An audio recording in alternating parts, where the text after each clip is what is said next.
Hello, everyone. My name is George Grau, and today I'm going to be discussing with you how technology is changing privacy in the workplace. So, first off, what is privacy in the workplace?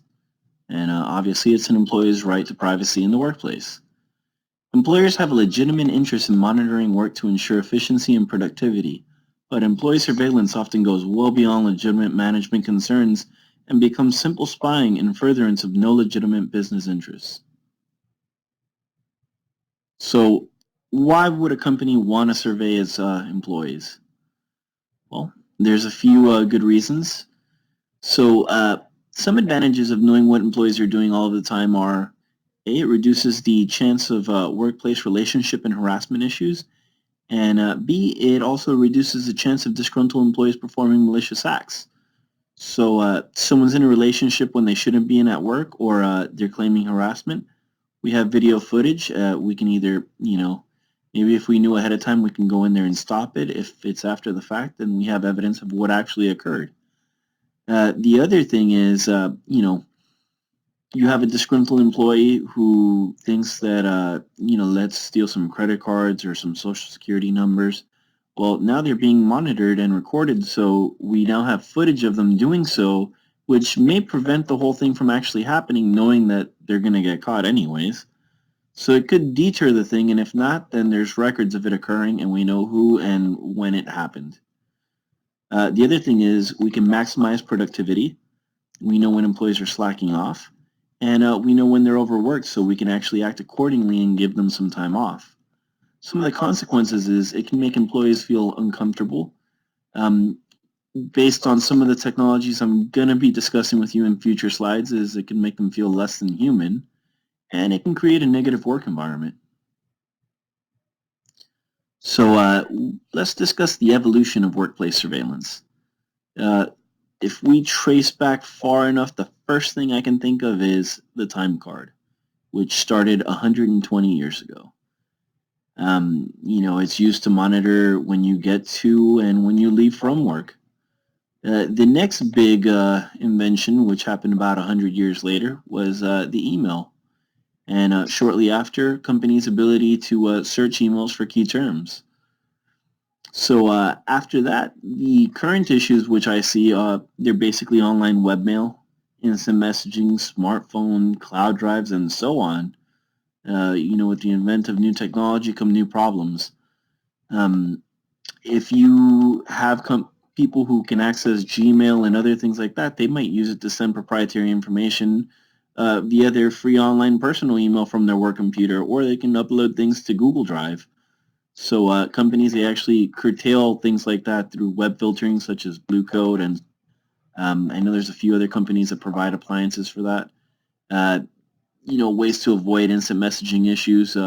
Sending off, um, you know, IP and other related company information would be to not use public instant messaging. So there's Skype for Business, and there's Jabra, which is Cisco's alternative.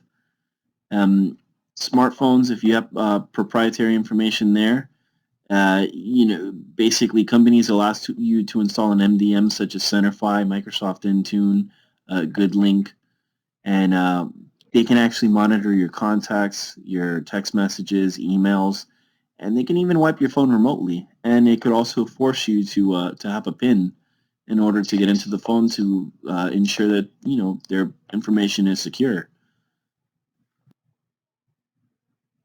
What are some of the laws in place to protect your privacy at work, and what do they mean for you?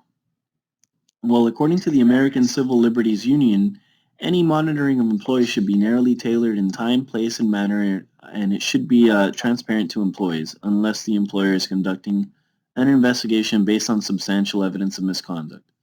So,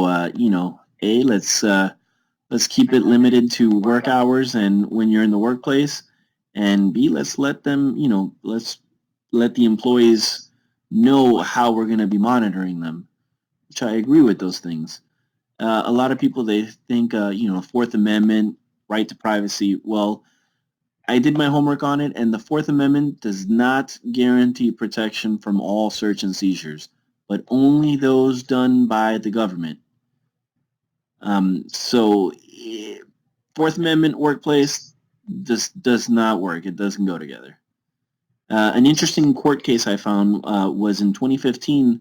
Myrna Arias actually filed a lawsuit against her former employer, Intermex Wire Transfer, for tracking her location when she was off the clock. In 2014, a group of them, her being one of the employees, they were asked to download an app called Zora, which allowed them to be tracked by the employer 24/7. I don't know if they actually tracked them 24/7, but it did give them the ability, and they were not transparent about it, which is a big problem. So let's look at workplace surveillance technology that's happening today and what the future could potentially look like. Recently, Amazon won patents for high-tech wristbands that could be used by its e-commerce warehouse to distribution staff, which it's designed to track worker hand movements as orders are filled, and it can also track their location and a few other things. Few companies, they're also toying with what I think is makes me feel somewhat less than human, is implanting microchips under worker skin. Some of the reasons they want to do this is they can get into secure places, they can go on and off campus, and they can pay for things in the food court, unlock your computer just by placing your hand on it through RFID. Personally, I feel like it's somewhat degrading as a human to have to have an RFID implanted, a surgical implant under my skin to go to work. I think it's a bit ridiculous. These are things that we do to cattle, and in farms, they do this to farm animals. To me, it makes me feel less than human. Generally, in the workplace, there isn't a right to privacy, according to Melissa Ventron, a privacy attorney at the Chicago office. This is the future, in my opinion, if they do this. This is from the movie Logan's Run. Yeah. So there's actually a company in the U.S. that's trying to do this already. It's a Wisconsin technology company, and it's offering employees microchip implants, which can be used to scan into the building and to purchase food at work in the shops. Whether or not to get it is up to the employee. I'm pretty sure that they have incentives on getting it. Three Square Market, they're a company that provides technology for break room and micro markets. They have 50 employees who plan to have this device implanted. So they put it right here, which I don't know, to me it's it seems painful, but okay. It may seem like something out of a horror film. It does. They're actually partnering with a Swedish company called Biohacks, which they already have some of their employees chipped.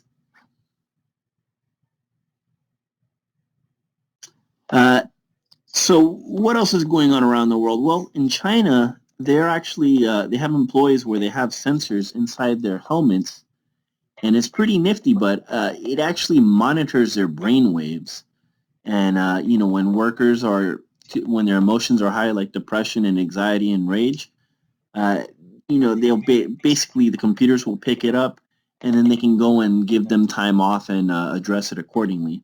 It's estimated that the technology has boosted revenue by about $315 million, which is that's a pretty big number. Outside of the factory, these sensors have been used by high-speed train drivers to prevent accidents, and they've also been used in conjunction with facial cameras at the hospital in Shanghai to improve patient monitoring and care. So, in conclusion, what is a good balance? Well, let's keep surveillance in the workplace in the workplace. We need to understand people need space. And also, if it's inside your body, it's way too invasive. That's my opinion. I highly believe that, and I think a lot of people will agree with this. Also, there is no way to have 100% efficiency. When you try to achieve this, what we get is a work environment that is not comfortable to be in, and workers who are more stressed out and more unhappy than they were before, which will potentially lead to a higher turnover rate. So now we have to get new workers, and eventually it's just going to keep going, and people aren't going to want to work where, at our place. Thank you guys for watching my presentation. Again, my name was George Graf, and this is Technology and Privacy in the World.